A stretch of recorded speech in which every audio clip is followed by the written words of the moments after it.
বৃষ্টি পছন্দ করে না এমন মানুষ মনে হয় খুবই কম আছে, কিন্তু 2-1 দিনের বেশি বৃষ্টি কিন্তু একদমই ভালো লাগে না। হ্যালো এভরিওয়ান, আসসালামু আলাইকুম।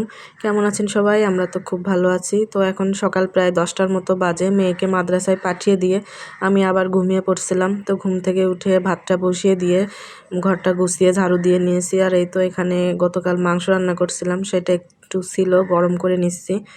আর এই বৃষ্টির ভিতরে তো কোনো কিছুই ভালো লাগতেছে না। একটানা 1 সপ্তাহ ধরে বৃষ্টি হচ্ছে। তো আমরা যারা বাসায় থাকি তাদের কিন্তু বেশি একটা সমস্যা হয় না। এই যে সকালবেলায় যারা অফিসে যায় তাদের কতটা কষ্ট হয় এই বৃষ্টির ভেতরে, আবার অফিস থেকে আসে তখনও বৃষ্টি। বাচ্চারা স্কুলে যায় তখনও কিন্তু ওদেরও অনেক কষ্ট হয় বৃষ্টির মধ্যে আসা যাওয়া করতে। আর ছোট ছোট বাচ্চা যারা আছে তাদের তো এই বৃষ্টির মধ্যে এই এক সপ্তাহ টানা বৃষ্টি হচ্ছে, সবাই কিন্তু অসুস্থ হয়ে গেছে।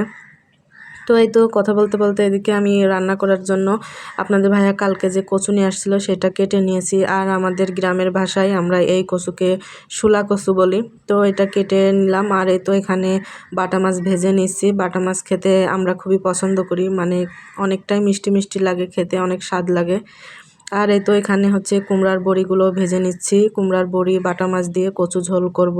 আর এই তো এখানে পেঁয়াজ, কাঁচামরিচ, তারপরে জিরা আর কিছুটা রসুন বেটে রাখছিলাম, সেই মশলাটা ভেজে তার মধ্যে গুঁড়া মশলা দিয়ে পানি দিয়ে এবার কষিয়ে নিব। আর এই কচুটা আমার কাছে খুবই ভালো লাগে, বিশেষ মানে ভাজি করলে বেশি ভালো লাগে।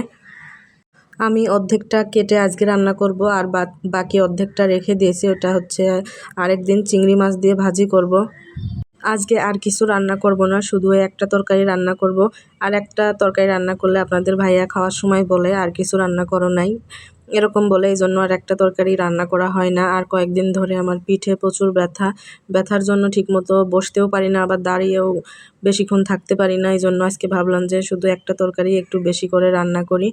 তো এই তো এখানে আমি কিছুক্ষণ ধরে কষিয়ে নিয়েছি কচুটা। এবার হচ্ছে পানি দিয়ে দিলাম, ঝোলের পানি দিয়ে, তারপরে এই তো ফুটে উঠলে মাছগুলো দিয়ে দিলাম। আর হচ্ছে কুমড়ার বড়িটা তো আগেই দিয়ে দিছিলাম। তো তারপরে এই তো তরকারি রান্নাটা শেষ হয়ে গেল। আর এদিকে হচ্ছে আমি দুপুরের খাবারটাও নিয়ে নিলাম। এখানে হচ্ছে একটু তরকারি আর ভাত নিয়ে দুপুরের খাবারটা খেয়ে নিলাম। আর বাইরে তো অঝোরে বৃষ্টি হচ্ছে।